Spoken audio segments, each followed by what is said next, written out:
Hello, everybody, and welcome to another episode of Hairyman, Hoaxes and Hoodwinks. Happy St. Patty's week is coming. I'm going to be kind of in the middle because St. Patrick's Day happens on Friday. So my Friday show, I'll be doing something as well. But today we've got the look of the Squatch. And I see the chat is a building. And it's going to be a great show. We're going to have a lot of fun, a lot of chitty chat about Ireland. So I got my lucky shirt on. I had to take my green screen off, though, because you could see right through it. Anyway, shall we bring on my guests? Because, I always got to have those guests on, and make it so fun. There he is. The challenge has oh man. Oh no. That's Aces. That's Aces. Hello, Joe. How's it going? I'm doing good. How are you? I'm all right. Hey, I make that noise too whenever somebody's out when I'm working and somebody does something piss me off. I make that noise too. You make that same noise? Yeah, that chimp noise. I can picture that. They're probably thinking, oh my God, he's lost his mind. No. Anyway, it makes me happy when I see it, though. I don't know. It just puts a grin on my face. It's a good one. It is good. My phone is talking to me. Why? Fits me perfectly. That's all I can say. Yeah, it's good. It's all good. But we've got a special guest for you all today. And I'm sure you all are going to enjoy this a lot. So let us bring on the one, the only, Mr. Derek McManus. Welcome. Thank you very much, Nikki. Hello, everyone. It's a genuine pleasure to be here. I just want to say, Nikki, that I was very chuffed when you asked me because although I've dropped into other people's chats, this is the first time I've ever actually been invited on as a special guest. I was the first to invite you. You were the first. There you go.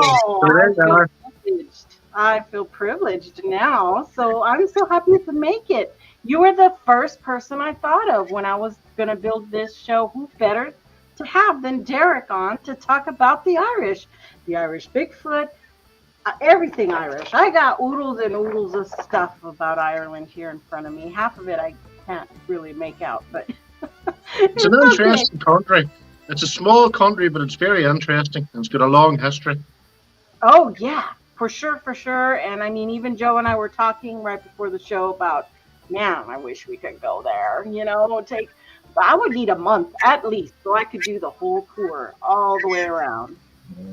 Well, there's lots of interesting things to see. I do know that. I've been to Scotland. I've been to England. I've never been to Ireland though. So.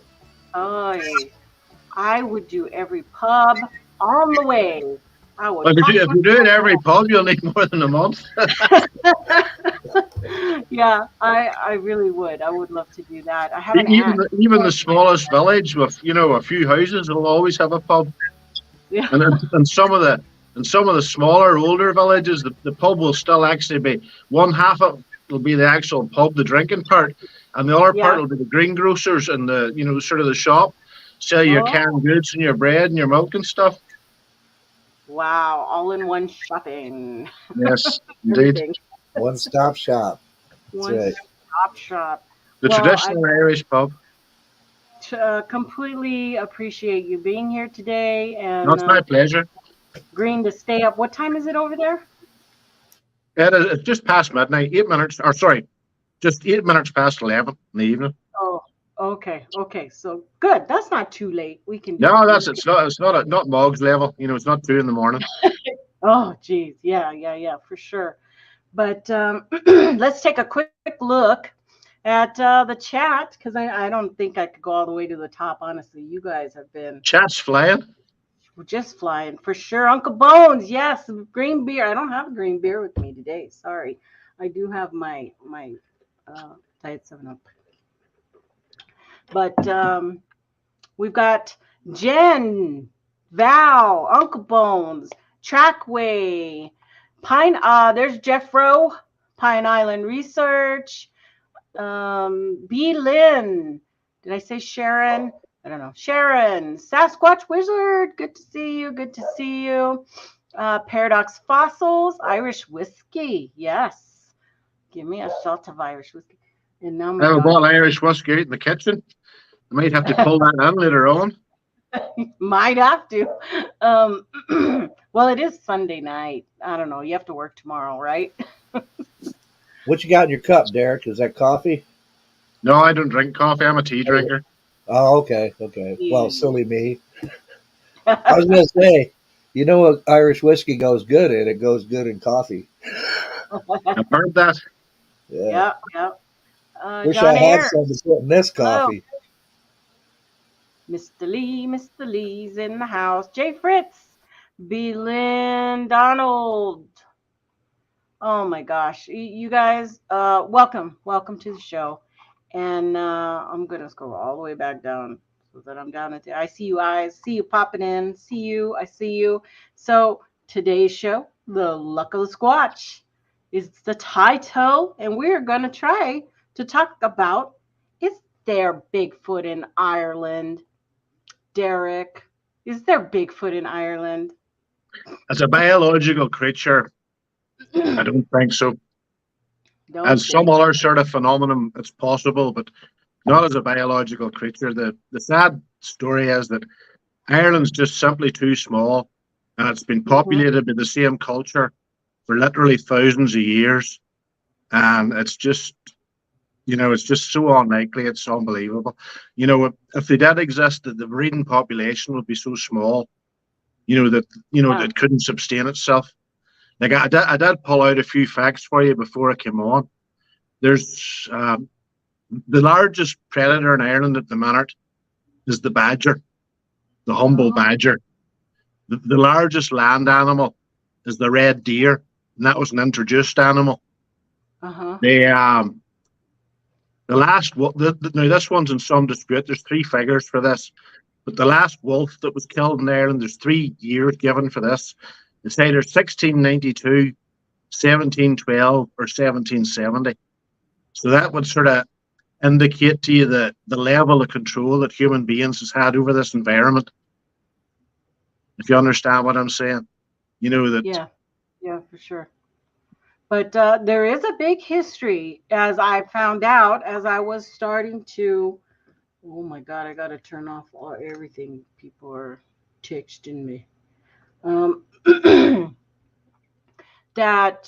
So there are special words that they were using, and in the Irish word, gruagosh, or a magician, giant, or org, but it actually meant the hairy one, is what I kept running into in the lore of Ireland. And it dates back to medieval literature and folklore throughout Europe, actually. But it's always references to this hairy, man-like beast, and also was referred to as orcs or trolls, orgs, and woodwoses. I don't know if I'm saying Woodwoos. Yeah, the woodwose. Yeah, woodwose. There's a lot of. I think some of like in England, over in the UK over there, have stories about the woodwose or the man of the forest. Let me ask you a question, Derek. This is what I've been taught, so I don't know, but I was taught in school, and it's probably world history or something like that, that actually Ireland used to be covered with trees before the Industrial Revolution. Is that true? Ireland was heavily wooded in the past, but hasn't been for a long time. It was, obviously it was cleared for agriculture. And it was cleared off into small plots, and bit by bit it just expanded out. There's actually very, very little primeval forest left, as such.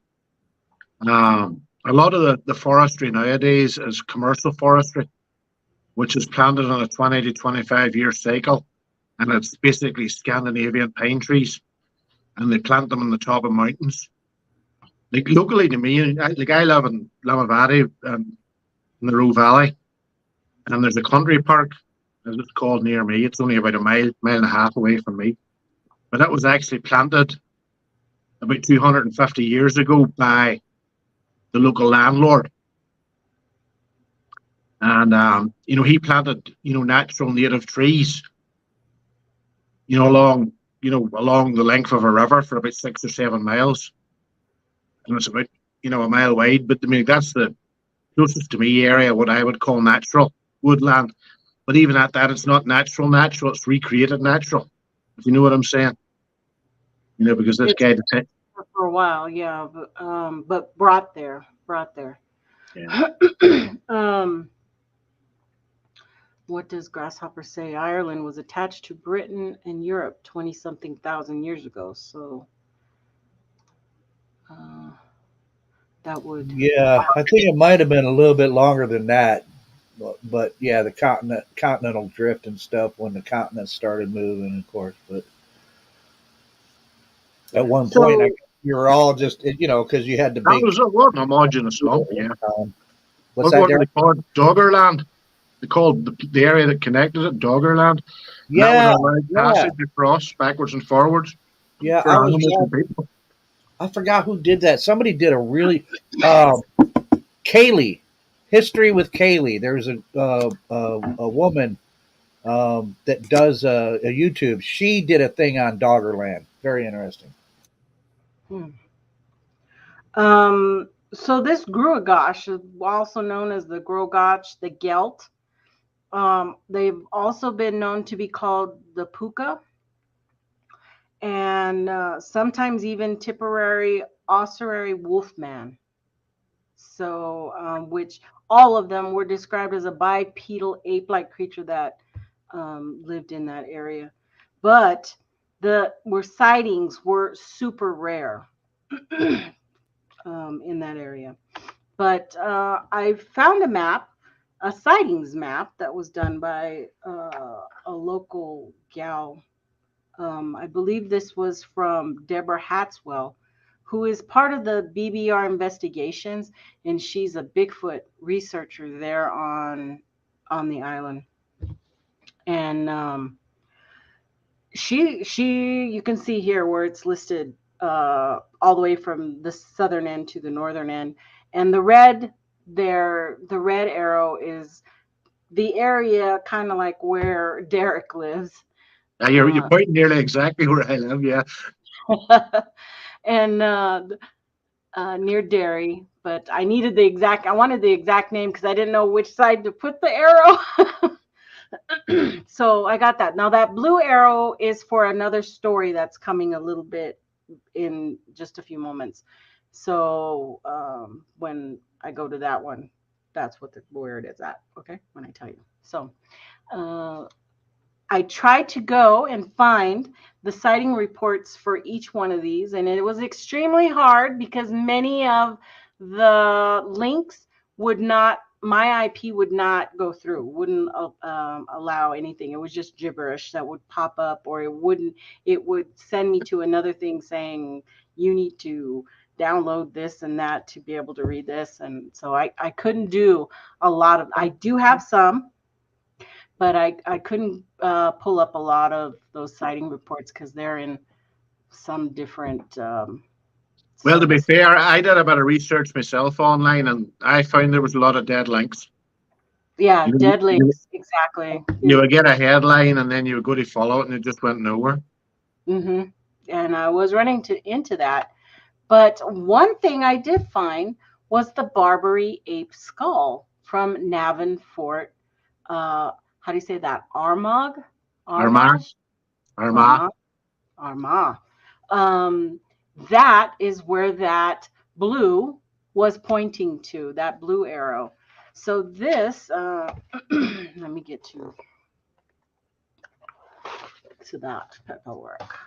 So according to the article I found, it said traditionally associated with the Kings of Ulster, the great hilltop enclosure of Amahan Haka Navanfort is an early Irish royal site. And in recent times, it has undergone a series of archaeological excavations, which have revealed a wealth of information about the fort and its inhabitants. But one of the most exciting things that they found was uncovered during these works as the Barbary ape skull, and shown here. Now, there was speculation that it could have been a pet. They don't know. They didn't know at the time that they found it, but that very similar early Iron Age structure that had been erected at this location on top of another. So it was like an old site, but had been built upon for many, many years. So it was quite buried, but it was found in the center of this circular yard. The ape skull was subsequently radiocarbon dated to 390 BC, placing it firmly in the early Iron Age. During this period, it is likely that the wild Barbary ape was largely confined to North Africa, which suggests that Navanfort primate underwent a considerable journey to reach Ireland. So that's where they got the idea that maybe it was brought over as a pet of some type, but they really don't know because it was so far away from where they were originally found. Well, that's interesting. I did hear of something similar, but much later in years, in Carrickfergus, in County Antrim. I know that would be a port town, but they were excavating, in the old part of the town, and they found ape bones.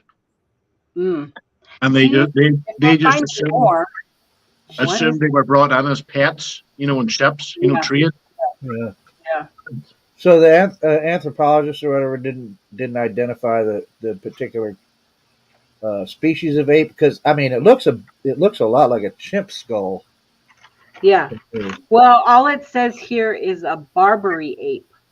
Okay, it's probably a chimpanzee. See, to me, I would associate Barbary ape with Gibraltar, or else piracy out in the South Sea Islands. But if they're going back to a BC dating, that doesn't really fit. Yeah, North Africa. It just says that other skulls were found in North Africa. Mm-hmm. No, that's very interesting, actually. Yeah. Exact circumstances. Yeah, they don't know the circumstances of how it would have ended up there. But that's smack dab. That's not too far from where you live there, buddy. No, well, actually, no, not this weekend. The weekend before was actually through Armagh, believe it or not. You'll find that in Ireland, nothing's very far from anything else. Mm-hmm. No, Armagh is actually famous. It's a big ecclesiastical, I can't pronounce this, ecclesiastical centre in Ireland. It's based around two hills, and there's a Roman Catholic cathedral in one and a Protestant cathedral in the other. The two of them dominate the town. Over 90% of the population of Ireland is Roman Catholic. Yes, that would be very true. Doesn't make them bad people. Okay, so the next one was here's that other name I couldn't. Mullaghbane. Wildman sighting. In Sperrin, Bigfoot. Sperrin Mountains. I actually used to live up there, very near there too. I used to see that place Finney. It's coming up close to where your arrow is. There's a village there called Park, and it is right on the edge of the Sperrins. And I lived there for 5 years. I think I have a story from there too. And So this, the Sperrins is one of the most remote areas in Ireland. It's an area of about 40 square miles, and it's all upland and hills. And there's very few people live there. And in relative terms, it's one of the most unexplored areas in Ireland. But there's a lot of ancient monuments, standing stones and tombs, and from way back in the day up there. No, I lived up there for 5 years.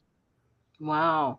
So this eyewitness account came in July of 2015, and she stated that I had been, or he, I think it was a guy, that I have been hiking since 2004, mostly alone and all over Ireland. In December of 2015, I was in a very remote and isolated area of the Sperrins. I had walked to 3 hilltops surrounded by dense forest and was heading back up a hill towards a tree line to my car when I seen something very tall and large moving faster behind me 1 kilometer away. It was walking, heading down the hill towards me on a route I had just taken. I'm not easily spooked, but I did not hang about, as I am of the opinion if it wanted to, it could have caught up with me easily. And that happened in that area right there. I'm trying now. I can't remember the actual name of the place, but I know where they're talking about. It's the other side of the mountains from Park, and there's 3 hilltops, and they all are forested, but they are, as I said, commercial forestry, and it's basically the Rift Valley, where back in the Ice Age, it came down through in the big stones, and they cut a place through. It's called the big cut through is called the Barnes Gap. You can actually Google that and look that up, but I would say that's the area they're talking about. The Barnes Gap. Is there a water source right in the middle there that I can see? There's water everywhere in Ireland. There's always rivers and streams, and you know what I mean? Because they actually, that area, the Sperrins, was explored in the last 15 to 20 years to find gold deposits. And how they actually found where the gold was they did overflights, and they mapped where the waterways were. And then they watched where the streams and the rivers turned, because they were hitting denser rock. And then whenever they went in and looked at the denser rock, was the gold bearing rock. So that's where they concentrated their efforts. But if you look at that map, you'll see there's a town on it here called Draperstown. Now, I can tell you a story about Draperstown, which isn't exactly connected with Bigfoot, but is some way interesting. I used to work with a fella, well, a man, he must be in his 70s now, and he married a girl from Draperstown. And the night before they get married, he stayed overnight in Draperstown. And in the morning, he woke up, and to the sound of, all the locals were outside firing their shotguns in the air. And apparently this was a local tradition, because that area back in the day, and now we're talking about 200 years ago, whenever the tradition started, that area was completely surrounded by forest, and that was how they signaled to each other, was by firing weapons in the air. And it's passed down now to be a tradition, that before a wedding, the local firearms owners would come out and fire their weapons in the air. Wow. So that sort of gives you an idea that 200 years ago the area was heavily forested. Wow. That'd kind of be scary. Well, he says it wasn't what I was expecting to wake up to in the morning. It was quite an alarm call. I wonder if that's where the saying "shotgun wedding" really started. Yeah, could be.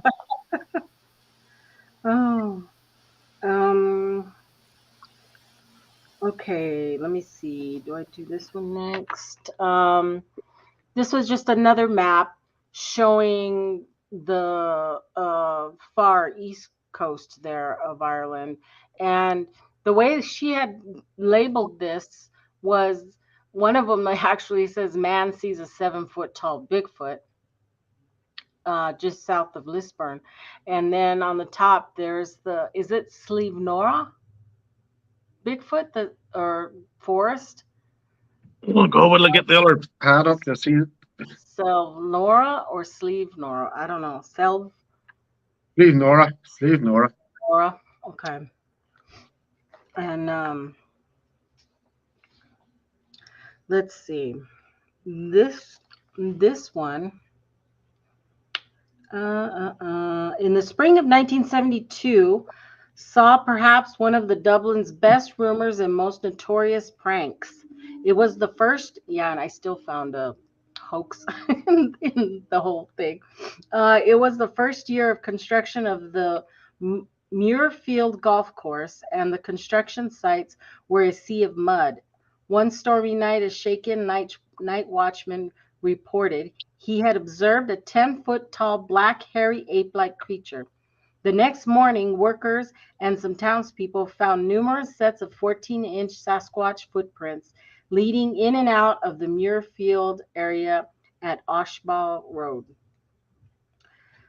So TV crews, newspaper reports came to the story. Mothers kept their children inside. It was a great big deal. And the mayor, Dublin Mayor Catherine Headley, who owned a farm adjoining the Muirfield site and sold corn and stuff, it was interviewed, and the story of the Senachie guest writer man Ying Lam of the summer of 1989 issue, following the headline recollection of the Bigfoot scare. And let me skip down. The night watchman, he was kind of a scaredy cat, so the other watchman got the Bigfoot feet, like Sasquatch. He rented these feet and the costume and dressed up like a Bigfoot, and it had rained the deep mud, so you had these Bigfoot tracks after that.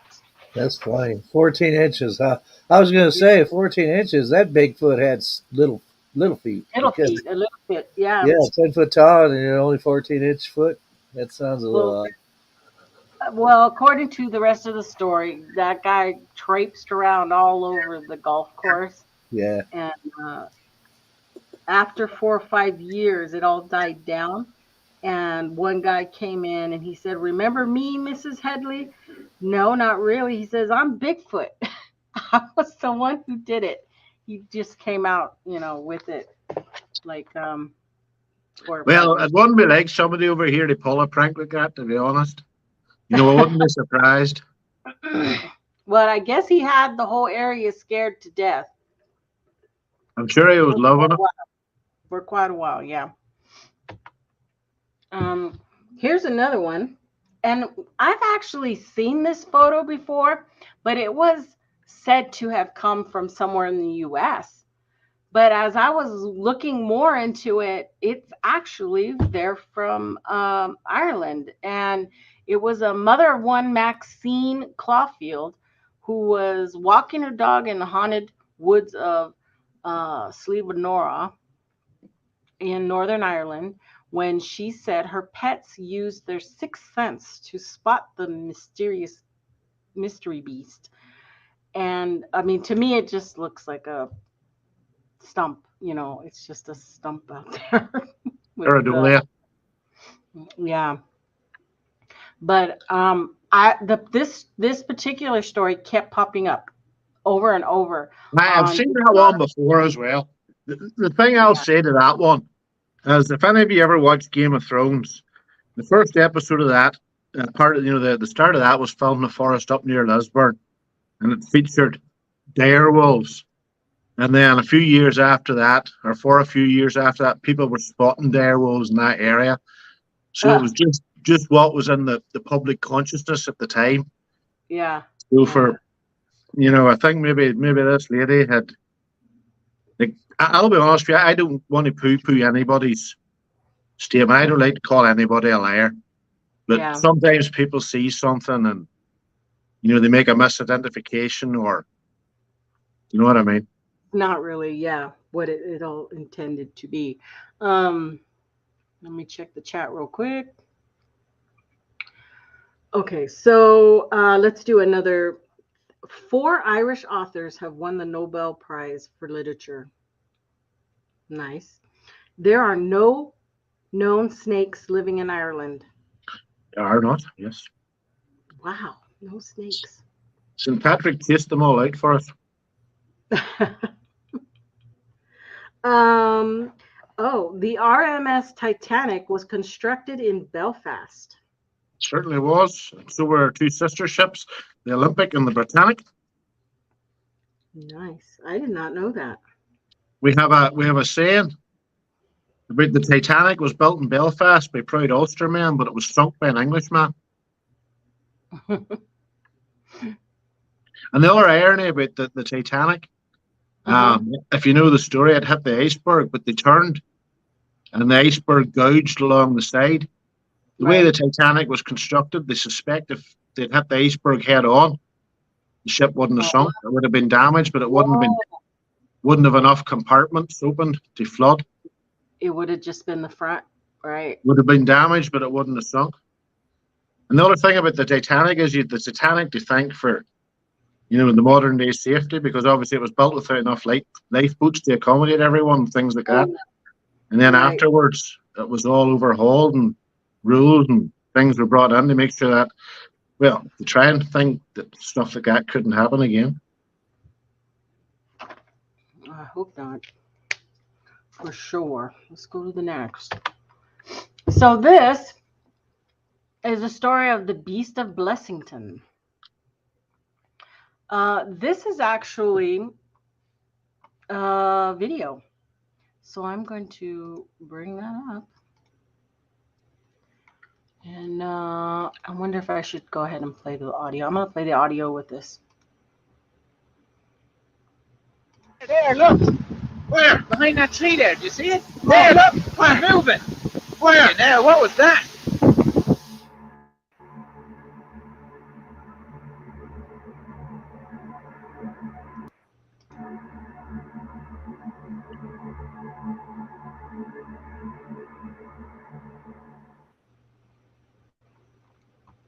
Should I play it again?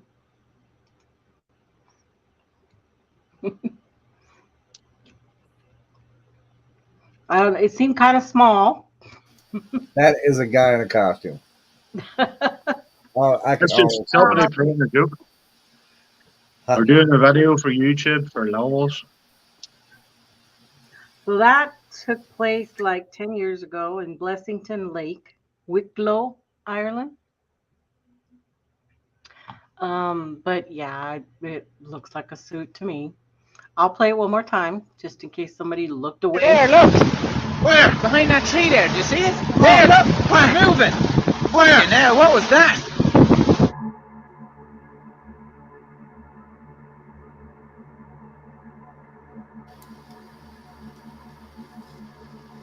Yeah, their acting surprise needs a little work too. Yeah, for sure. Oh. Uh-oh.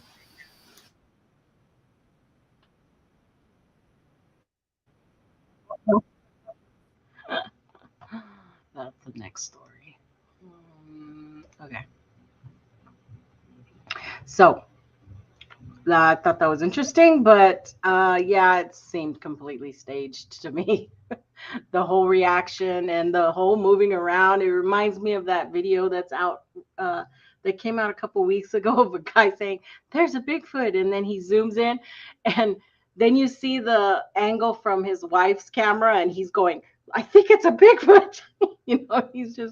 It's hilarious. You have to watch that video. The point I would take from that video is that it just shows how pervasive that the Bigfoot Sasquatch phenomenon or idea is. The guys in Ireland would decide to bake one up. You know what I mean? They would think there would be some mileage in it. Yeah, it's everywhere, right? Well, it really is. The whole idea of people wanting to see Bigfoot and trying to come up with this. But to me, it just looks like they were having fun. They were just fooling around. But they did have to put a suit on somebody to do that. So I call it a hoax. Anyway, let's see what I got next. So that was the Blessington. There was a site that had a ton of pictures, all claiming these were unusual tree structures. Of course, I don't give a whole lot of merit to tree structures, but I threw up a couple, mostly because of the amazing green. I can't, it's so beautiful green over there. I love it.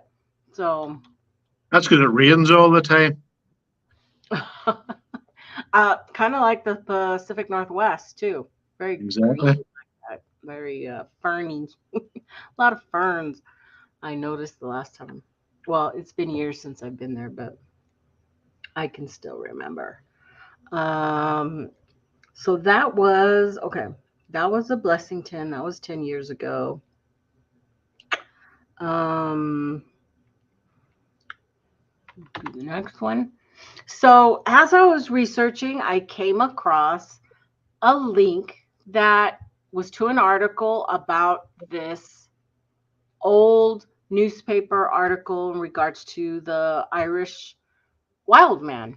So when I went to that link, it ended up downloading the entire newspaper that somebody put online. And this is from the Saturday, December 7th, 1907, Salt Lake City, Utah, Desert Evening News. And I was like, they spelled desert desert wrong on the top. That I was like, that can't be right. Maybe this is all a hoax. But as I'm reading through the whole, like I kind of skimmed through the whole listing, and it seemed kind of legit. So I don't know. We'll take it for what it's worth. But on the right hand corner, you see the Wild Man of Ireland, which was the lead into the article, which is over here on the right hand side. And it's super hard to read. I even blew it up. I mean, I tried to really blow. Oh, you can't see that because it's not picking up. I blew it up anyway, and it's really blurry. But in essence, it talks about certain villages in Ireland are ringing with the story of the wild man who lives in the woods and eats berries, roots, and fish and small quadrupeds, just like a prehistoric savage. He has silvery locks and a long white beard and scab covered and horribly emaciated body. He dresses in garments old, scanty, tattered, and torn. It is can't read that word. He has never had a home. The whole of his wretched 70 years, or thereabouts, have been spent in the open air. And then I have to read from over here, so I'm gonna get real close to the screen. So don't. Yep, nope, it's not gonna happen because I can't see that. It had where it starts calling him the Wild Man. So, I mean, they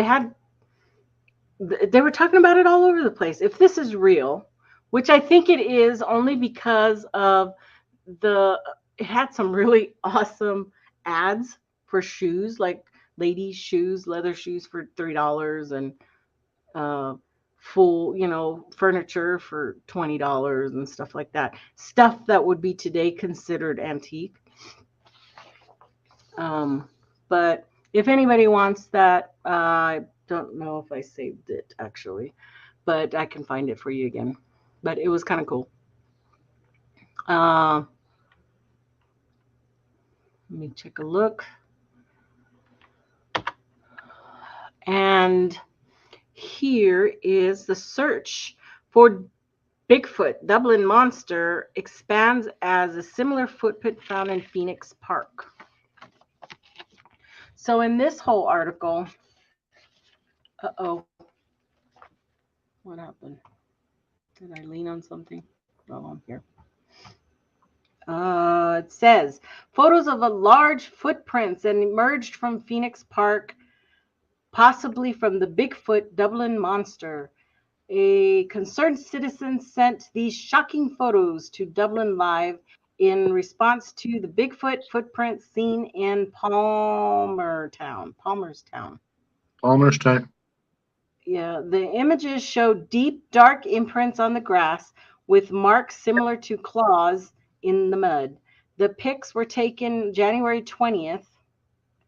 That would have been what's the main year? Doesn't say. The woman who spotted the mysterious prints told Dublin Live she'd never seen anything like them before.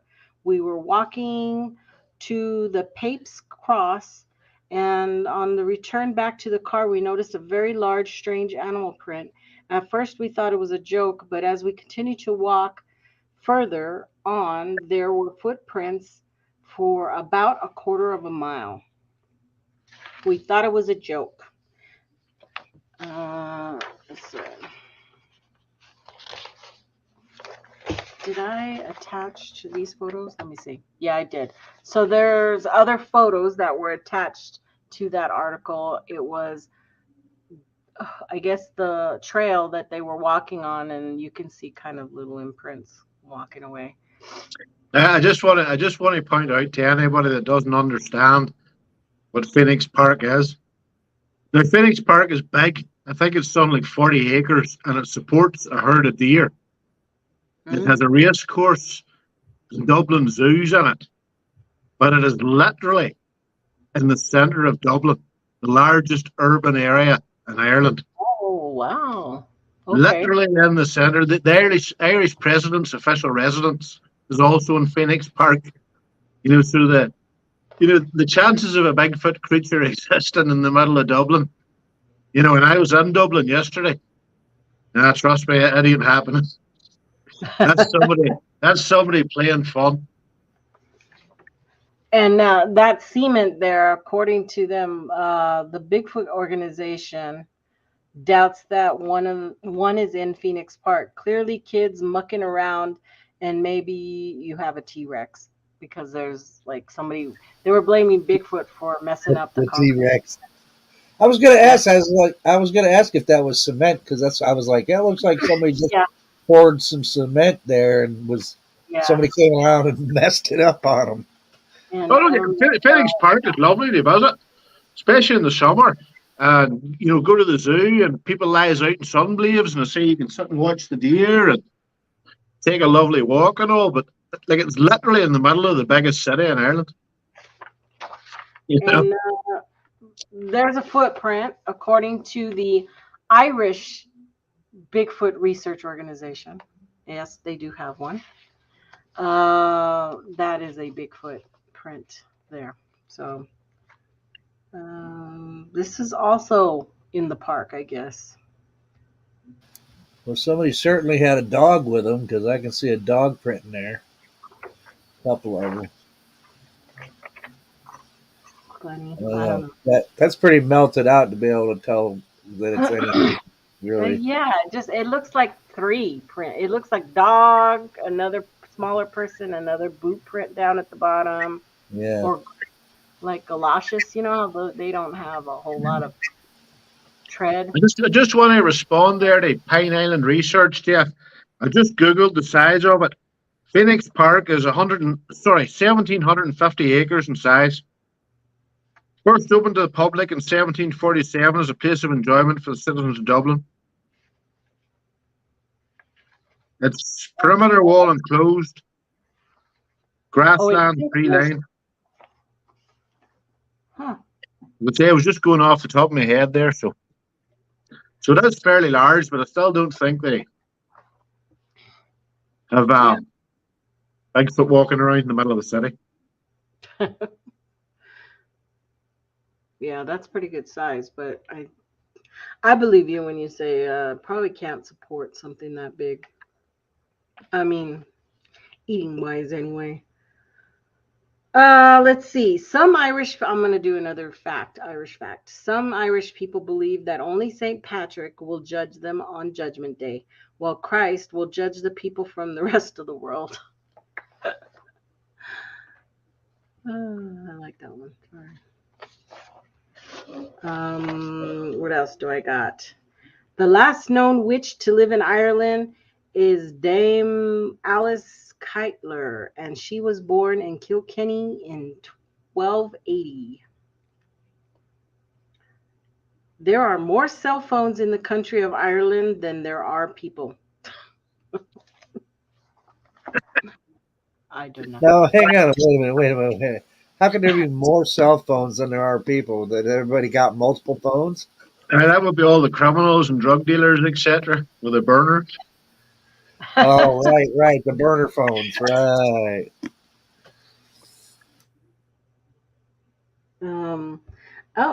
Henry Ford from the Ford Motor Company was Irish descent. Just some facts. Uh-oh. Look what time it is. Show me what you got. Jim, you heard them said, show me what you got. Show me what you got. I want to see what you got. Oh boy. So today in Show Me What You Got, we have this photo that has been popping up in all the Facebook groups, and it's gotten kind of a lot of people just saying it's flat out CGI or Photoshop. And I kind of thought that I had seen it before and thought that it was on either Mountain Monsters or Alaskan Monsters. I thought the same thing. I thought I'd seen it. It looks familiar. Like, you know, in the beginning, the people they're going to go help out, show them something on their phone or whatever. This is what I seen. And I went looking and searching a lot of those shows. The closest I found was Mountain Monster that was the Yukon Whistler or the Yukon something. But the image is reversed. And see how the bottom is brown? Well, in the actual TV show, it looks all green. So there's a lot of differences. Huh. And I didn't put it up here because I don't know. It wasn't like an exact match. Not like later on I'm going to show you an exact match I found. But but to me, it definitely seems like it was from one of those shows. But you all are welcome to go search all those shows because I only did a few that I thought it actually pertained to. It just reminded me of that I had seen it before. And according to a lot of the groups who have it on there, they agree that we've seen it before somewhere. A lot thought it was from Mountain Monsters, and some people just thought it was just flat out computer generated or Photoshop actually of something, because it looks like it's brushed. You know, the whole images looked like they are completely brushed on there. Yeah. Well, when I see something like this, I'm like, the first thing that pops into my head, of course, is that, well, first of all, it's intentionally indistinct. Yeah. Yeah, and that'll be a good comment for another one I've got coming a little bit lower here. Let me check the chat. Okay. I mean, if you take the picture in whole and just look at it from an outside view, just as a picture itself, okay, yeah, whatever. If it looks like it could be fairly large, but there's really not much that you have in there to scale. I mean, that thing might be no bigger than me. Who knows? If I was next to that tree right there, maybe my head might reach that branch. I don't know, but of course, it came with that same old story that it was from a trail cam. You know, that's the there's no right. But did it? But right, because you have the trail cams always have the info it just on. doesn't seem right. The photo doesn't seem right at all for a trail cam. even an old trail cam would look better than that. You know what I mean? Like a first generation would look better than that photo. So, yeah, no, I don't go for it. I mean, if let's just give that 10 feet tall. If it was that tall, that would, and if it was real, that would be something really scary because it does look kind of big. Well, But again, though, that's the thing about these. Even if that is a Bigfoot or a Sasquatch, it's no good as evidence because it's oh too yeah, distinct. it looks manipulated. And of course, we'll never get any type of data off of this.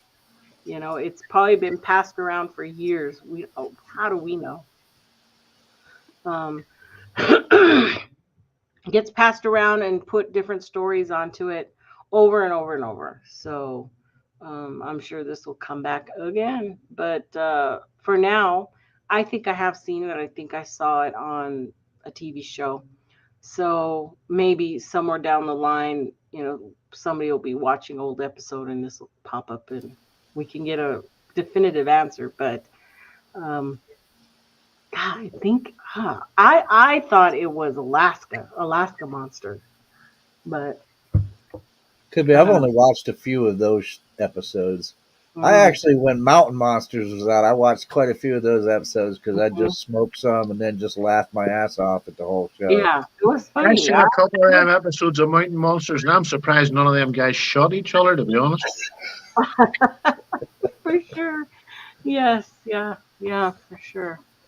Um, let Hey, me just. dude came up with some pretty ingenious traps, though. You got to give him that, man. Just entertainment, pure entertainment. He made some great traps. Oh man, they were huge. I always thought that, when the cameras turn off, they probably had like 20 people working on that shit. It wasn't just him and whoever, what was that Yeah. one guy? Um, I can't remember. But anyway, They were yeah. cool shit. And they actually did. I do believe they actually caught something in one of them, but I think it was a pig. I think it was a wild pig. Yeah. Big. They can be dangerous too. Absolutely. For sure. Okay, so next I've got an update. An update from something I showed last week. So last week I showed this picture of the Bigfoot near the tree, and turns out it's a promo shot from Bigfoot: The Unforgettable Encounter. I thought that's what it was. I actually went through the entire movie. I quickly went through the entire movie. I didn't sit there and watch the whole thing. And I didn't find it actually in the movie, but it's when you do the compare. I don't know if I put the comparison. The eyes and stuff really match up to that, and the suit. If you look at the suit, it does match up. They've actually used that particular costume, I guess, and a bunch of other stuff I've seen, different documentaries where they're just putting a, somebody like when they're retelling. It's not like, Oh, oh, yeah, look, this is a big, you know what I'm saying, a recreation, right? They use them as a recreation Bigfoot. yeah, So yeah. yeah, for sure. But anyway, so that is. Ooh, he's ugly. I think he's ugly. So anyway, after that, it is time.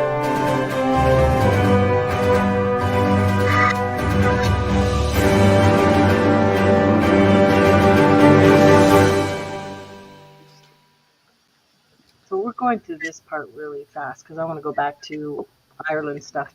But this story comes out of Canada, and it's a new reality TV series exploring Sasquatch sightings in Ontario. So, be it superstition or a hairy creature in the woods, a new TV series filming in Simcoe County next month is investigating reported Bigfoot sightings. Sasquatch University is a new reality Bigfoot investigation show set to premiere on Wild TV later this year. The show, started by a founder of the Trent University Sasquatch Society, Ryan Willis, explores Bigfoot sightings in the Barrie and Orillia area. when you're a first-year student at the university and have an interest in Bigfoot and going out in the woods with your friends, you don't expect to end up at that place. But as the society has evolved, it's gotten really serious in terms of who we talk to, the type of research we do, Willis says. So I think it's a really cool, and it's come this far. The show will also investigate sightings in other parts of Ontario, including Peterborough, Muskoka, Algonquin Park, and possibly other provinces. Willis, the host and producer of the show, said he will be joined by fellow society members Joel Porter, Cody Meisner, as they investigate reported sightings. Hell, that's just across Lake Ontario for me. So I'm thinking it's not going to be in America. Do we have Wild TV? Or is that part of some package deal? I don't think I've seen it on DirecTV, so I don't know. Maybe somebody out there knows. Is Wild TV in the US? Or is it just in Canada? Because it looks interesting. It's a bunch of youngsters out there. No. Yep, that's all it says. It doesn't say. Says he is over 200 members now, and that's about it. The rest is just the same.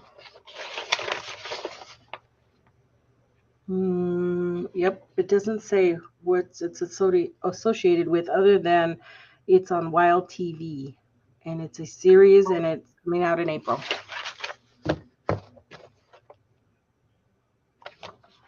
Okay. So next we have got the Bigfoot Skunk Ape sighting shows a face in Mississippi.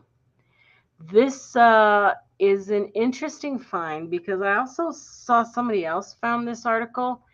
And what it states is in a remote area of Mississippi, a picture has surfaced online that has Bigfoot enthusiasts buzzing with excitement. The image, taken by a trail cam, again, shows what appears to be a massive fur-covered creature staring directly at the camera. Now, it's not the picture you're seeing right now. I'm going to show you the picture associated with this article. The variation of colors between the skin and the furry coat of hair covering the creature's body lend a veracity of photo, despite, if that doesn't make sense, the relative ease of which could be faked. So once you go through the rest, then there's a link. Click here for the video. I did that. This is the photo that came up. Came up with this TikTok from this girl, the paranormal chick. And she does a lot of this type of grabs and posts, okay?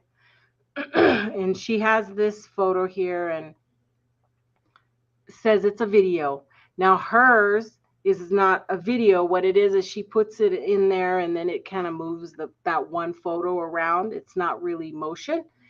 But I know I had seen this before. And I know many of you out there have seen this photo before. But you don't know it's that same scenario that we had with the other photo I had. I've seen it before. So again, I did a deep dive looking for it, but I know I had seen it and my mind told me I saw it on Finding Bigfoot, that it was one of their CGI Bigfoots. So I started. That boy's a little out of shape. I don't want to disparage the wee girl, but she looks like a grafter to me. Yeah. Well, she's looking just for clicks. That's all. Yeah, that's all she does is she grabs and puts stuff on her channel. There's no type of vetting or anything. She's just making, and she makes a whole freaking story up about it too.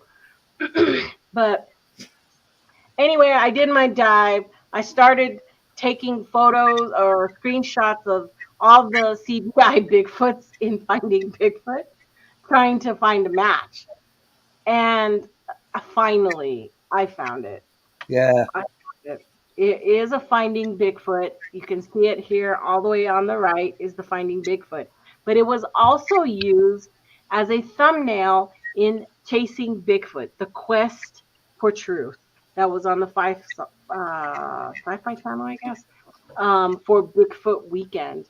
And if you go and you click that Chasing Bigfoot, the first person talking on there is Doug Hijack. So he'll have the main yes or no. Yeah, that's definitely from Finding Bigfoot, but it's Finding Bigfoot. It was. I found the whole photo, not blurry. And her photo has been, I don't know if she grabbed it that way, but it has been altered. It's all fuzzy and dark now and cropped, but on the right. It's so obviously the same thing, man. Yeah, so it's definitely Finding Bigfoot photo. She's been found out. Yeah. But I didn't even contact her. My cat's going to go behind the thing. Hold on. Come here, buddy. Can't go back there. Sorry. Well, anybody watching this show, if it's anywhere on there, they're going to be like, "Oh, that's from Finding Bigfoot. Check out Nikki's show." Yeah. It is. Look at Mr. Lee 3 on the chat. He said his bin on fire. What? Mr. Lee through Pew in chat's having a bit of an emergency. Apparently, he's set his dustbin on fire. Uh-oh. He's running out to check. You better take care of that, buddy. Okay. What's next? So, Bigfoot Bay spotted in New York City. I don't know if any of you have been following this, but there's this chick. She dresses up like that female Bigfoot with the pink bows and everything. And she goes around. She's got a big, what do you call it, a social media following. And she goes by Bigfoot Bay, the Bigfoot Bay. So it was weird. She just walks around New York and talks with people, scares the crap out of people. And I just thought it was hilarious, so I put that in there. Takes all kinds, don't it? Yeah, it does. It surely does. Don't go to big cities is what I take away from that. Now we've got Bigfoot on. Be on the lookout for this. I found something so freaking interesting that I needed to show this technology. And here it is. This story goes credited to Anthony from Unidentified S4, who posted this on his Facebook page. And it's an insect spy drone for urban areas. It's already in production. It's funded by the U.S. government. And it can be remotely controlled and is equipped with a camera and a microphone. It can land on you, and they are potentially going to make it so that it can get DNA samples from you or implant RFID tracking nanotechnology into your skin. Now, we need one of those to go get Bigfoot. Right. I mean, look at how tiny it is. It is small, yeah. I'd be swatting the shit out of it. Right? At that small, who pays attention, you know? No, but this is the thing, you know, about just how technology is just advancing exponentially. And it's amazing. Like, my father was born in 1937. And I remember whenever we first got, Sky TV, satellite TV, and he was amazed that there were so many channels and you could watch stuff from America and things. And then you even look from the end of what they can do now. It's unbelievable. It's frightening in a way. Yeah. I'll be back in a second. I got to let my dog out. Okay. Never work with children or animals, eh? Today I am going to be dropping the link into the chat. And if you'd like to come on and talk to Derek about Ireland, this is your opportunity. We're going to go back through some more information about Ireland and not necessarily Bigfoot stuff, because there really wasn't a whole lot. I kind of put it already out there. Some of the stuff, I'm sure you could find more if you, maybe Derek could find more, but like he said, there was a lot of dead links and not a whole lot of information. You can actually find a YouTube channel for the Irish Bigfoot Researchers Organization. They've got a few things on there. They've got a documentary that they're supposed to have put out, and I did not watch it because I needed to find it on where did they say it was listed? Tubi or something. I don't remember now. But so I do want to watch that, and I'm mostly for the scenery. But maybe you guys can watch that, and we can talk about what you think of that later. I did see a thing. I'm not saying it was the people you're talking about, but it was, you know, a relatively local Northern Ireland-based Bigfoot Research Society. And they went to Ballycastle Forest. And I lived in Ballycastle for a year. I've spent time walking, hiking, going through that forest. It's commercial forest. There's nothing. There's nothing there. And you know, they were just going through all the tropes. You know, they were going out and doing the silly howls and lifting a stick and banging trees and stuff. And you just wise up. Got to bring somebody in. Welcome, Jeff. I knew it would be Jeff. Well, that's his music. I'll use that music for him. Oh, he's got on the hat. Well, I Proper hat. that music before. That's cool. First time I've heard that music. That's cool. Oh. It's been waiting for you. It's been sitting there for a while. Well, I just wanted to pop in just for a quick minute to just comment and say that, you know, Derek has been such a great supporter of so many of our channels, you know, Joe, Nikki, mine, and Mogs, and, you know, so many others, that I thought it was really cool to see him as the special guest tonight. If nothing else, he's earned it, but he's interesting. I love listening to him talk. So I just wanted to make that comment real quick and let Derek know that I thought it was fun watching him and hearing what he had to say about Ireland and share on the subject. Well, so. who better to, you know, if I had a place, he could say, well, yeah, you know, this is a wooded area, or no, look, that's in the middle of Dublin. It's not, probably doesn't have anything there. So, no, thanks, Jeff. Means a lot. Thank you. Appreciate it. Yeah, you're very knowledgeable on, you know, not only the area there, but so much of the history of it. So it was fun listening to you. Thanks, Jeff. Appreciate it. You bet. Well, I will let you guys fly. That's all I really I had to share. invited Leanne too. Leanne's. I was down with Leanne yesterday in Dublin, but she said she would try and jump on if she could, but she couldn't make any promises. Oh, okay. That's good. No worries there. Derek didn't want her on because she would have taken over his special guest spot.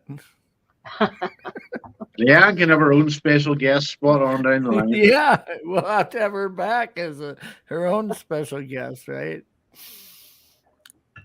Anyways, Derek, thumbs up. Great job, and it was fun listening to you tonight. Thanks, Jeff. Appreciate it.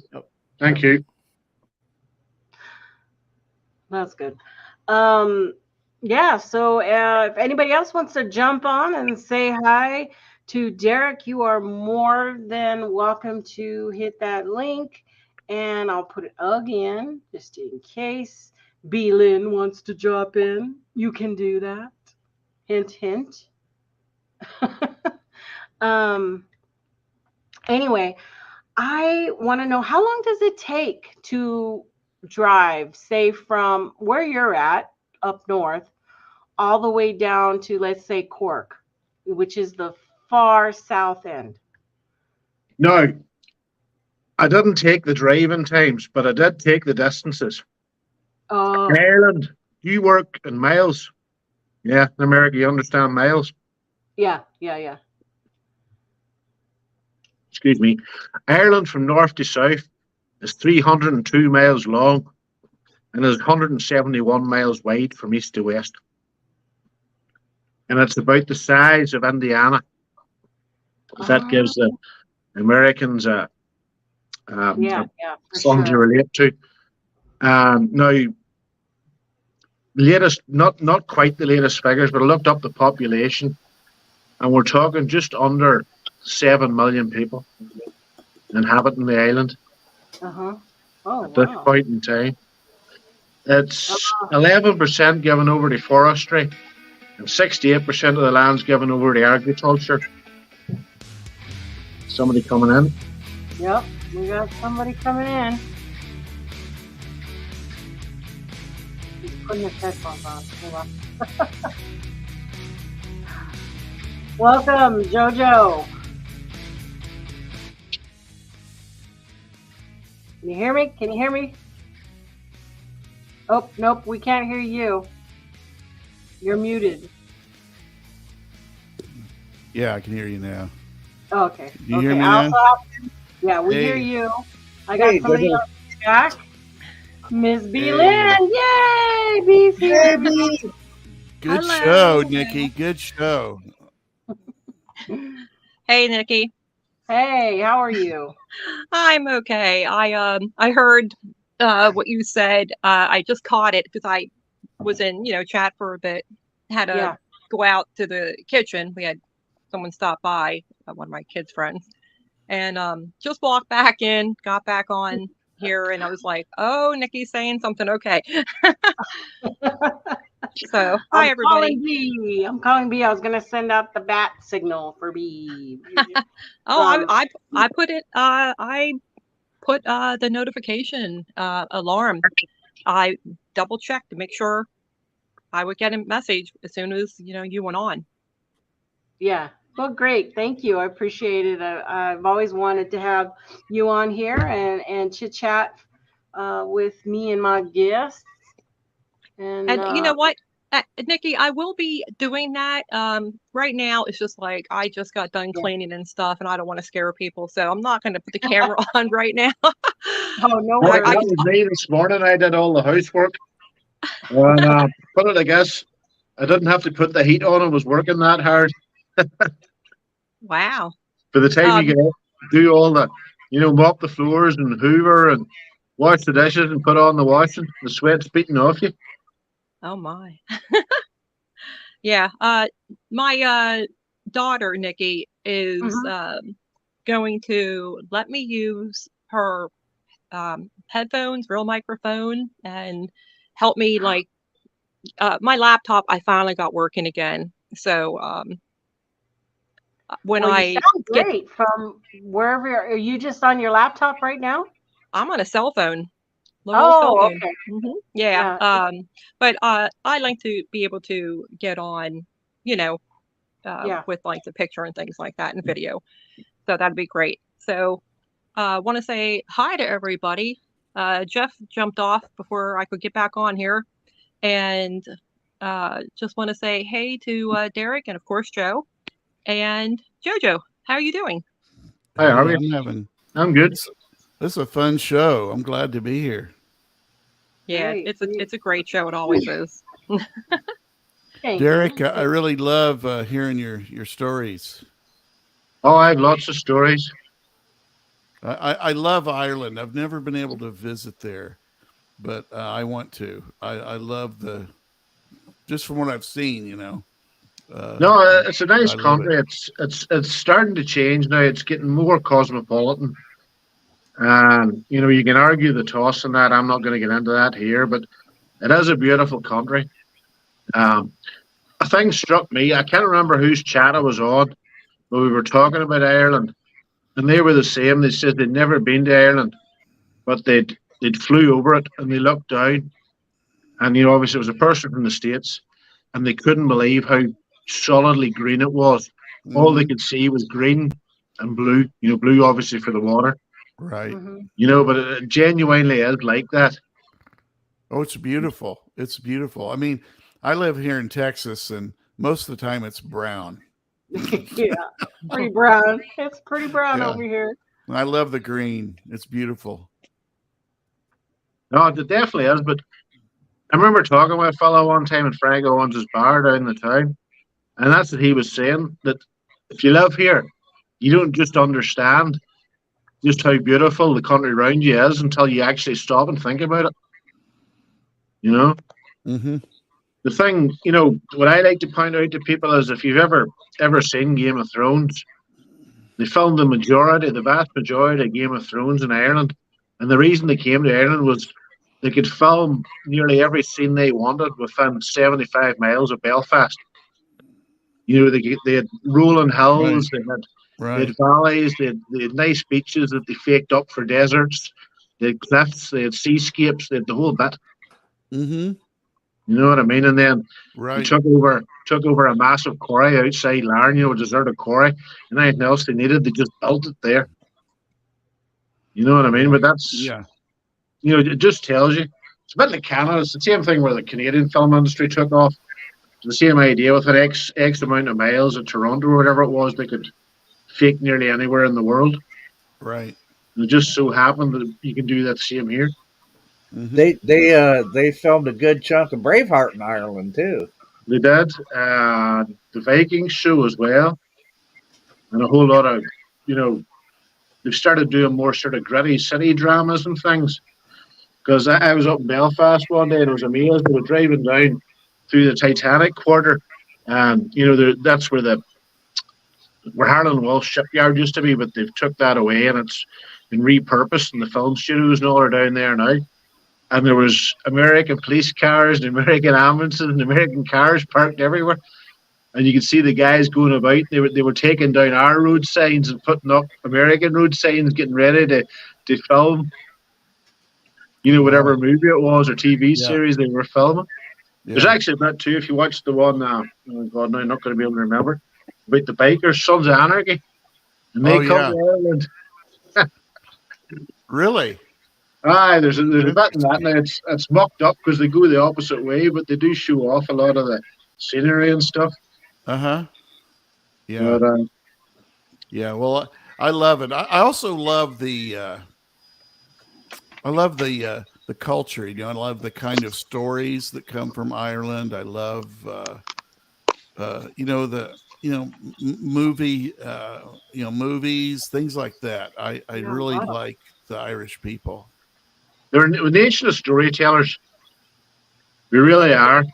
And we're friendly people. And, if you came into a bar and you were sitting down, on your own, the chances are someone will come over and say, well, how are you? My name's so-and-so. Where are you from? I'm from, they'll chat to you. They'll not leave you sitting on your own. It's just the way people are over here. Right. That's nice. That's good. I like that. I really like that. Just a cultural thing. Yeah. People there like reaching out. And so they not only want to tell stories, they want to listen to stories. Yeah. That's the other thing too. I remember saying, I think it was whenever me and Leanne was in Mog's show, that's the other curse, the Irish, as we have the wandering gene. We like to go away and see other things as well. Right.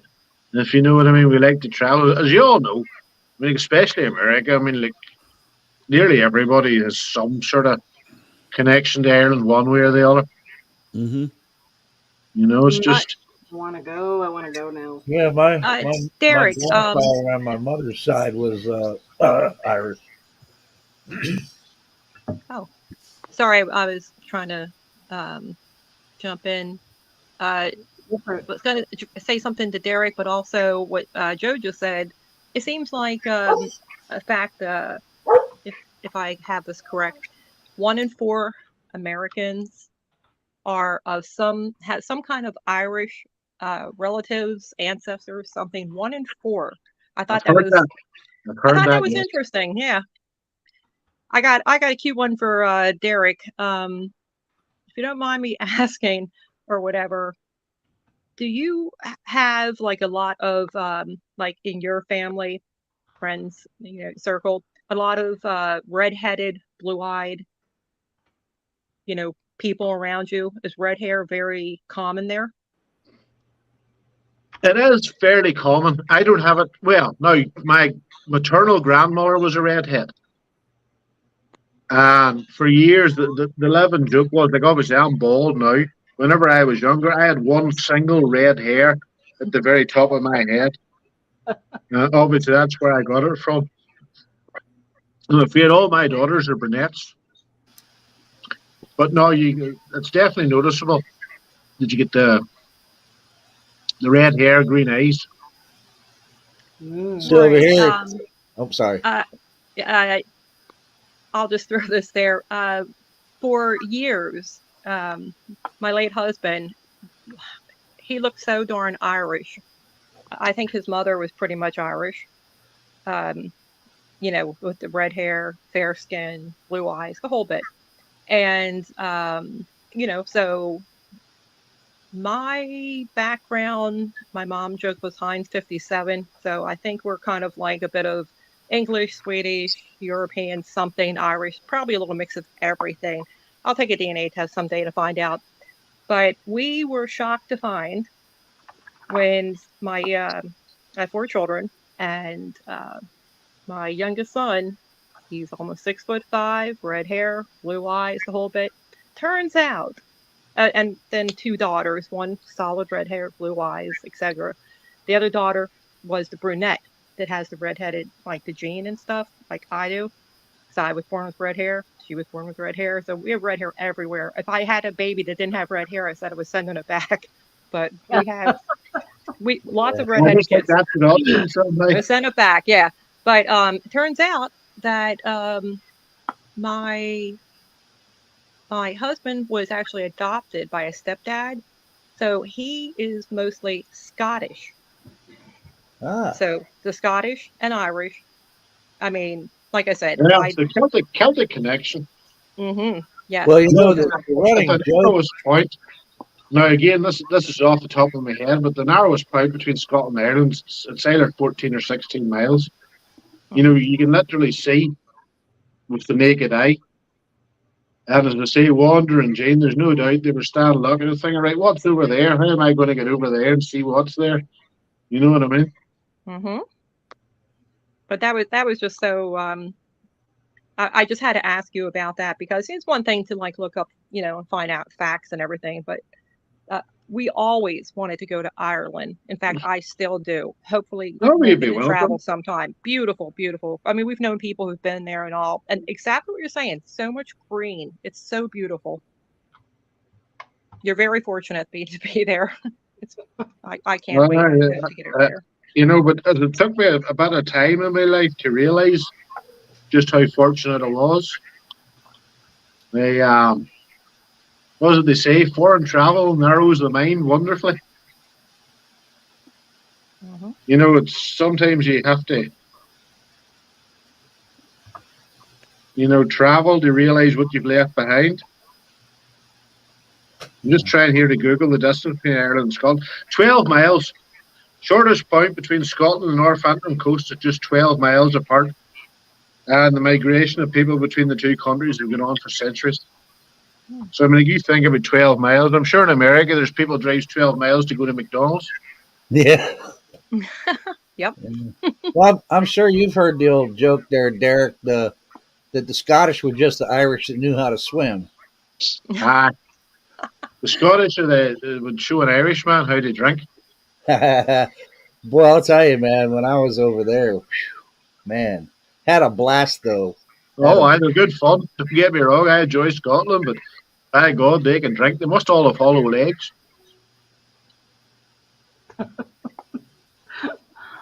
Oh, gosh.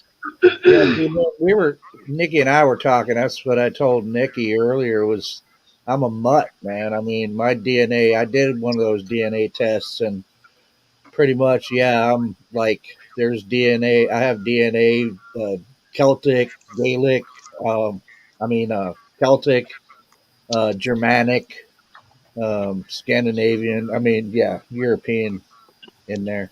Yeah. Doesn't make you a bad person, but I mean, that's just the way it went. You know, back in the day, people moved.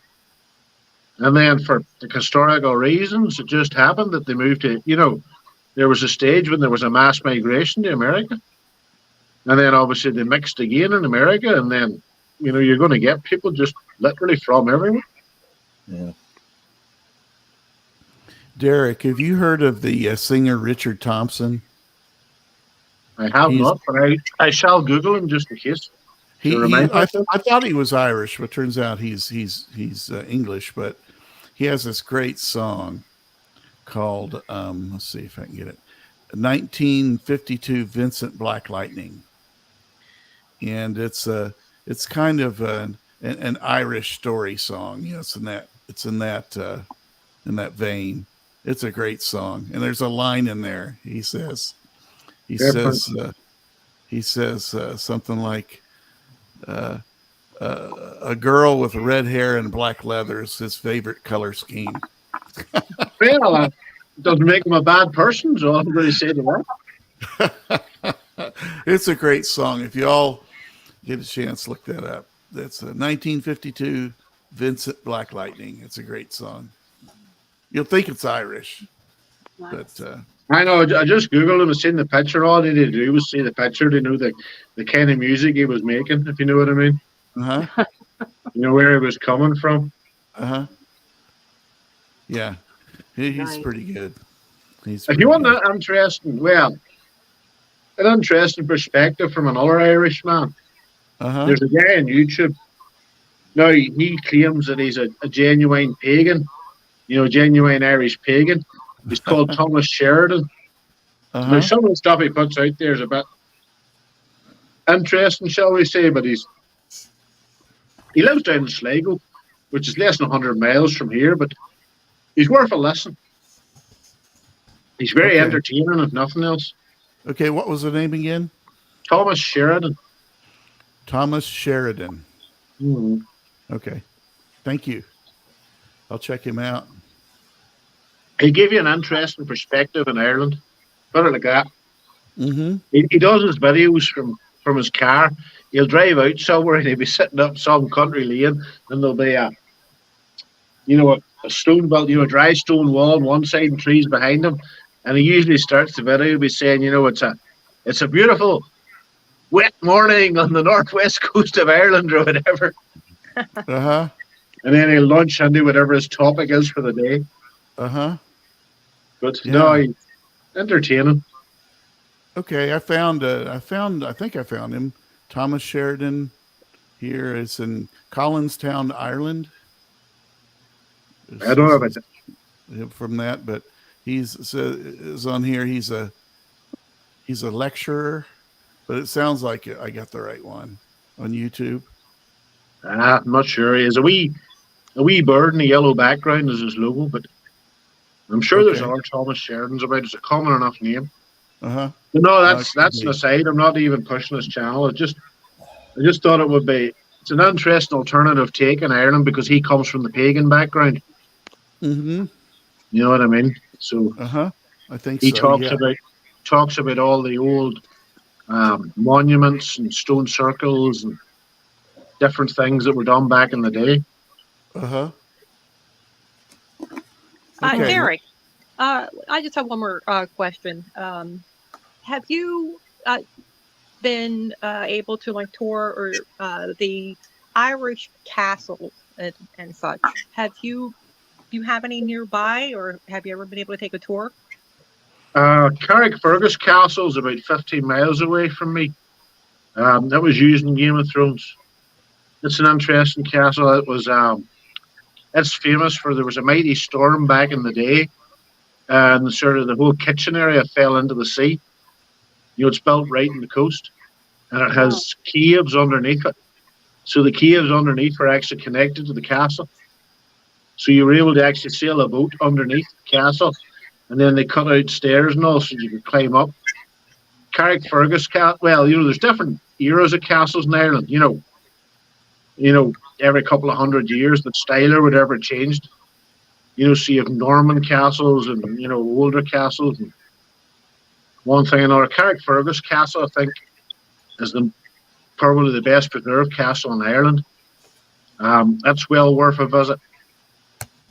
You'll find on a small scale, they're still called castles, but don't be thinking on them as some sort of great medieval fortress. They're more like round towers or square towers. and they're literally dotted across the landscape. Because back in the day, Ireland was divided between warring tribes, and you could only dominate a certain amount of ground, but you always had a stronghold. And so they built a castle as such. And some would have been stone, some would have been wooden, stone, some would have been earthen effects. And there's literally one about 2 miles from me. Well, sorry, tell I the site for one, 2 miles away, as I was saying earlier in the chat, inside the Roe Valley Country Park, the O'Cahon's site of O'Cahon's Castle. And they were they were clan war leaders for this area back in the day, hundreds of years ago. Wow. But no, everywhere you go in Ireland, you're falling over a castle. I'm glad you said that, because I did hear something about that there were a lot of castles, and not all of them were the gigantic, No, a lot of them were just forts and strongholds, to dominate an area. Because that's the way the sort of feudalism, well, it wasn't really a feudal system, but it was more or less a tribal clan system. That's how it worked. Very nice, very nice. Well, Nikki, I'm going to go ahead say bye to everybody. I'm going to drop off so someone else can get on, and I definitely promise I will be catching up with you soon. Thank you so much, Steve, for coming and joining us. Appreciate All it. right, thanks for joining the channel. Yeah, thank you all. I very much am honored, and have a good evening, everybody. Thank you for this.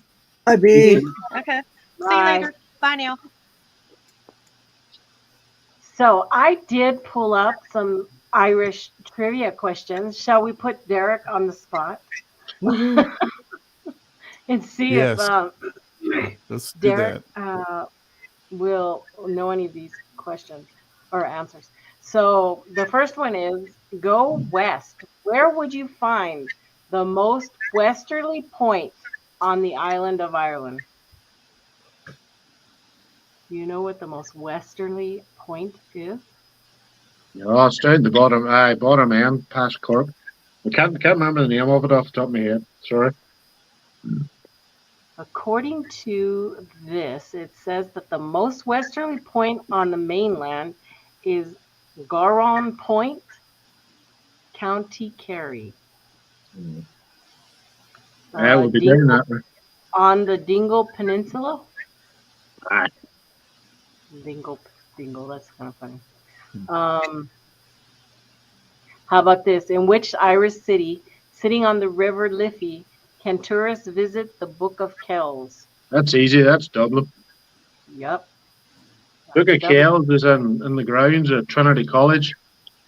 And there's always, Trinity College is free to anybody can walk through the grounds, but you have to pay to see the Book of Kells. And there's always, anytime I've been down, there's always a queue.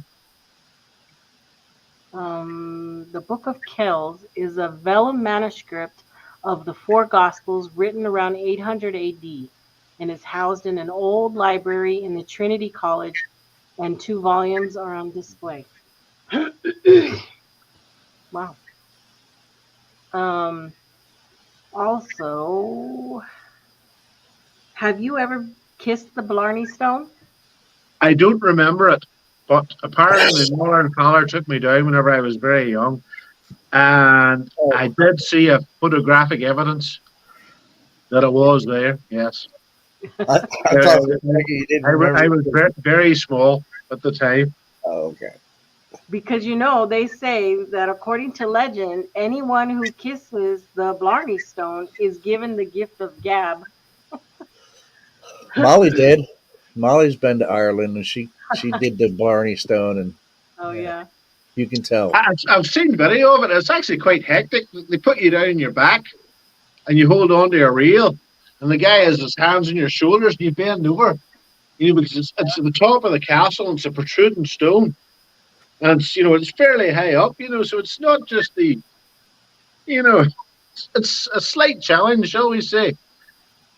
Wow. Well, I've seen pictures of people doing that, and it looks kind of scary. Like you could fall right back down there. You do yourself a mischief, that's for sure. So, another question. What's the name of the largest lake in Ireland? Loch Ness. Easy. That was on the map you were showing, yeah. It sure was. I was going to ask how you pronounced the. I knew the first part was pronounced lock, but I didn't know how to pronounce the actual name. It's very famous for eels. Eels. There's a place they call the Cuts. There's a couple of cuts around, and it's set up to allow a certain amount of the eels through, and they catch the rest. And no, that's where most of the eels production in the UK comes from. It's from Loch Ness. I wouldn't eat them myself now, to be honest, but if you're into that sort of thing, that's where they come from. Most it's exported to Spain, Italy, places like that. They're mad for them, apparently. No lake monster story there. No lake monsters. No, that's actually a lie. There is a lake monster story, but I can't pronounce the Irish of it. But it's something like the Kubla Dach, something like that, and it was about an otter, a sort of an otter creature, came out of a lake and pulled a lady who was washing her clothes, if I remember right, under the water and killed her. But the interesting thing about this is it's still extant that there's the gravestone, and on the gravestone, it's named that she was killed by this creature. Really? Wow. So there's obviously something to it. Whatever happened. I swear I've heard that before. It's something about like Otter I think Man. you read it on your show one time. You did a cryptid show. Cryptid. No, I'm just going to Google it now. But as I say, the interesting thing is that it was recorded. The Dubar shoe of King Otter is a creature of Irish folklore. It resembles a dog and an otter, or king otter. Sometimes describes half dog, half fish. Oh, wow. Resembles an otter, says to be about 5 times as large, between 10 and 15 feet, with white pelt, black ear tips, and a black cross on its back. A headstone found in Cornwall Cemetery in Gleneid, County Leitrim, depicts the Dobra Chew and is rated to attacking a local woman by the creature. The stone is claimed to be the headstone of the grave of a woman killed by the Dobra Char in the 18th century. The monument is a recumbent flag of sandstone about 4 foot 6 inches, 1 foot 10 inches. It shows a recumbent animal having body and legs like those of a dog, with the carcass depth and rib and strength of a thigh. The tail is long, strong, and curved and shows a definite tuft. The rear of the haunch and more in the tail are exceptionally low leaf. Yeah, don't worry about that. In 1722, Grace Loughlin, known as Grace Connolly, her maiden name, one morning she went to the loch to wash some clothes. Some accounts say that her husband Terence rushed to the shore after hearing her scream. The others say he just went after down after she failed to return that evening. Both say that Mr. McLaughlin rushed down to find her mutilated body with the Dublin jaw stuck on top of her. Terence runs home, grabs a dagger before returning to kill the Dublin Char. As the beast died, it let out a whistling cry to its mate, who soon rose from the loch. The second beast chased him from the loch. After a long and bloody battle, which some accounts say he did not face alone, he killed the second creature. So there you are. Huh. There's your water monster for you. I love that. The thing is, I'm not saying it's true or nothing, but the interesting thing is there has to be some story somewhere, otherwise why would they take the time to beat out a picture of it in a slab of sandstone and put a grave? Yeah. Yeah. They say every story has a kernel of truth. Right, exactly. Nice. That's exactly what I'm Hey, Nikki, I'm going to have to bow out. Derek, okay. I got a show to get ready for here in just a bit. Satch, is it Satch Squatch? Is that what you're going by these days? That's me. I just call him Joe. All right, you That's guys. good too. This was a really fun show, and Derek, it was great to meet you. No, it was a pleasure. Pleasure to meet you, sir. All right, Thanks you guys. for stopping in, JoJo. Appreciate it. Okay, you guys. Okay, you Bye. guys. Okay, bye-bye. Thank you. So yeah, he's going to be having his show in about 15 minutes, and I don't know if I saw a thing for Steve. Is Steve having a show tonight, guys? I didn't Oh, know. I don't know. I don't think I got a alert. But we're about coming to an end here. So, anything you got coming up there, Joseph? Not really. A lot of work. A lot of That's work. about it right now. Yeah. Yeah. I mean, I guess when Mike from Tactical Bigfoot Research, he's been down in Florida. He's been hanging out with Matt down there, and which I'm a little bit jealous of, but that's okay. But I guess when Matt or Mike gets back up here, I guess he's gonna contact me. We'll probably get out, but other than that, I don't really have anything planned in the future yet. Well, we're all here for you. Whenever you want to pop on and have yourself a little show, we'll all be there and show up in that chat. So do your thing, and it's all good. And Derek, thank you so much for coming and joining the show. I appreciate it. No, thank you for having me. It was a pleasure. It was a genuine honor. Yeah, it was good to see you, Derek. It was fun. It was a good show. And wow, I did find some stuff from there. So it's interesting. I mean, we don't know. Derek says maybe not, but you never know. If there is people who are there and say they saw something. So if it's not one thing, it'll be another. But hey, I want to let everybody know in the chat, thank you for coming and joining me today. It's been fun. And see you at the next chat. Please hit that like button before you leave. Hit it. Leave me a comment. Let me know how I'm doing. Share this around to your friends. It's been a blast. And hope to see you guys soon.